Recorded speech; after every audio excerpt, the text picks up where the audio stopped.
Welcome to Read and Speak English Adventures. Please don't forget to subscribe my channel for more interesting and beautiful stories, and share our content with your friends. Let's start. The Phantom Cats. A ruined temple stood in a lonely wood. All about it was a trackless forest. The huge trees waved above it. The leaves in the thicket whispered about it. The sun goddess seldom shone upon it with her light. Igisu, the nightingale, poet of the woods, sang in the plum tree near by. He sang the poet's song to the plum tree which he loved. Send forth your fragrance upon the eastern winds. O flower of the plum tree, forget not the spring, because of the absence of the sun, ruined though the temple was. It still held a shrine, and hither came Wakiki Minanafu, a young samurai.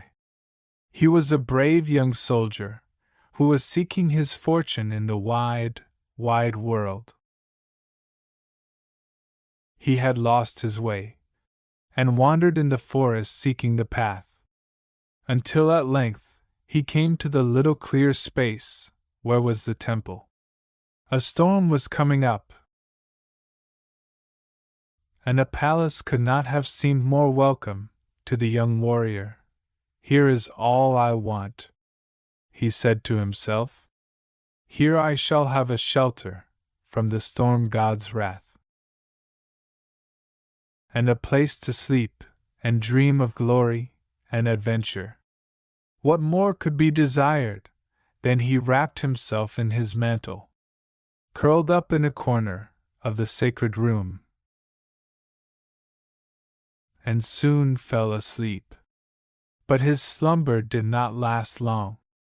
His pleasant dreams were disturbed by horrid sounds, and waking, he sprang to his feet and looked out of the temple door.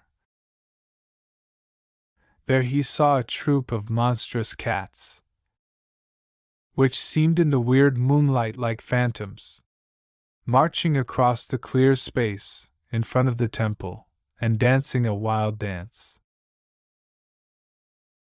As they danced, they uttered horrid sounds, yells, and wicked laughs. And through these, he could hear the words of a strange chant. Whisper not to Shipai Taro that the phantom cats are near. Whisper not to Shipai Taro, lest he soon appear. Wakiki crouched low behind the door, for, brave as he was, there was something so dreadful in the appearance of the creatures that he did not want them to see him. Soon, however, with a chorus of wild yells, they disappeared as quickly as they had come. Then Wakiki lay down and slept again. Nor did he waken until the sun goddess peered into the temple and whispered to him that it was morning. By the morning light, it was easy to find the path which the night's shadows had hidden from him. And being very hungry, he started out to seek some dwelling. The path led away from the temple, in an opposite direction to that from which he had come the night before. Soon, however, he came out of the forest and saw a little hamlet surrounded by green fields. How fortunate I am! He cried joyfully. Here are houses, and so there must be people. And people must have something to eat. If they are kind, they will share with me. And I am starving for a bowl of rice. He hurried to the nearest cottage. But as he approached, he heard sounds of bitter weeping. He went up to the door, and was met by a sweet young girl, whose eyes were red with crying. She greeted him kindly, and he asked her for food. Enter and welcome, said she. My parents are about to be served with breakfast. You shall join them, for no one must pass our door hungry." Thanking her, the young warrior went in, and seated himself upon the floor. The parents of the young girl greeted him courteously. A small table was set before him, and on it was placed rice and tea. He ate heartily, and, when he had finished eating, rose to go. "Thank you very many times for such a good meal, kind friends," he said. "You have been welcome. Go in peace," said the master of the house. "And may happiness be yours," returned the young samurai. "Happiness can never again be ours," said the old man, with a sad face, as his daughter left the room.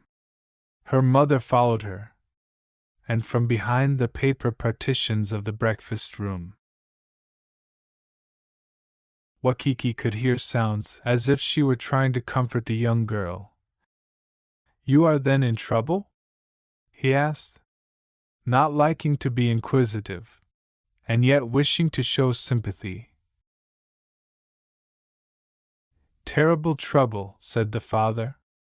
"There is no help. Know, gentle samurai, that there is within the forest a ruined temple. This shrine, once the home of sacred things, is now the abode of horrors too terrible for words. Each year a mountain spirit, a demon whom no one has ever seen, demands from us a victim, upon pain of destroying the whole village. The victim is placed in a cage and carried to the temple just at sunset. There she is left, and no one knows what is her fate. For in the morning, not a trace of her remains. It must always be the fairest maiden of the village who is offered up, and this year, alas, it is my daughter's turn." And the old man buried his face in his hands and groaned. "I should think this strange thing would make the young girls of your village far from vain, and each would wish to be the ugliest," said the young warrior. "It is terrible indeed, but do not despair. I am sure I shall find a way to help you." He paused to think. "Tell me, who is Shipaitaro?" he asked suddenly, as he remembered the scene of the night before. "Shipaitaro is a beautiful dog, owned by our lord the prince," said the old man, wondering at the question. "That will be just the thing," cried the samurai. "Keep your daughter closely at home. Do not allow her out of your sight.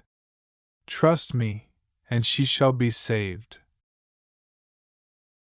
He hurried away, and having found the castle of the prince, he begged that, just for one night, Shipaitaro be lent to him. "Upon condition that you bring him back to me safe and sound," said the prince. "Tomorrow he shall return in safety," the young warrior promised. Taking Shipaitaro with him, he returned to the village. And when evening came, he placed the dog in the cage, which was to have carried the maiden. "Take him to the ruined temple," he said to the bearers, and they obeyed. When they reached the little shrine, they placed the cage on the ground, and ran away to the village, as fast as their legs could carry them. The young warrior laughed softly, saying to himself, "For once fear is greater than curiosity." He hid himself in the little temple as before, and so quiet was the spot that he could scarcely keep awake. Soon He was aroused, however, by the same weird chant he had heard the evening before. Through the darkness came the same troop of fearful phantom cats, led by a fierce tom-cat, the largest he had ever seen. As they came, they chanted with unearthly screeches, "Whisper not to Shipaitaro that the phantom cats are near. Whisper not to Shipaitaro, lest he soon appear." The psalm was scarcely ended, when the great tom-cat caught sight of the cage, and sprang upon it with a fierce yowl. With one sweep of his paw, he tore open the lid, when instead of the dainty morsel he had expected, out leaped Shipaitaro. The noble dog sprang upon the beast, and shook him as a cat shakes a rat, while the other beasts stood still in amazement. Drawing his sword, the young warrior dashed to Shipaitaro's aid, and to such good purpose that in a few moments the phantom cats were no more. "Brave dog!" cried Wakiki. "You have delivered a whole village by your courage. Let us return and tell the people what has happened, that all men may do you honor." Patting the dog on the head, he led him back to the village. There in terror, the maiden awaited his return. But great was her joy when she heard of her deliverance. "Oh, sir!" she cried, "I can never thank you. I am the only child of my parents, and no one would have been left to care for them, had I gone to be the monster's victim." "Do not thank me," said the young warrior. "I have done little. All the thanks of the village are due to the brave Shipaitaro. It was he who destroyed the phantom cats."